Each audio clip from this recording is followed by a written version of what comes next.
આમ તો મને પેલા એવું સજેસ્ટ કર્યું કે તમે ખાલી સિંગલ કરન્સી વાળો લો, તો યુએસડી વાળો લો તો બધી જગ્યાએ તમને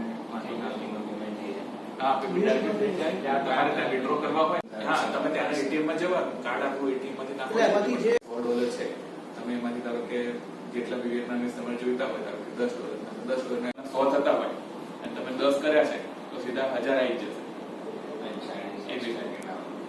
કન્વર્જન રેટ એ વખતનો જે ચાલતો હતો એટલું જ તમારે કટ થશે, કોઈ એક્સ્ટ્રા ચાર્જ ના લાગે. તમે ધારો કે સર્વિસ ટેક્સ લગાડે છે અને જે કન્વર્જન નો ટેક્સ ટ્રાન્ઝેક્શન ચાર્જ લગાડે છે એ બધું તમને ડાયરેક્ટલી પેલા ફોરેક્સ માં ના લાગે. તમારે એક વખત જે તમે લોડ કરાવ્યું, ધારો કે ટાઈમ ચાર્જ છે એ ₹100 જેવું હોય છે કે વધારે નથી હોતો, અને ફોરેક્સ કાર્ડ નો જે તમે લીધું છે એટલે જો લેવું હોય તો તાત્કાલિક આજે જ તમે અર્જન્ટલી નક્કી કરી લો છો.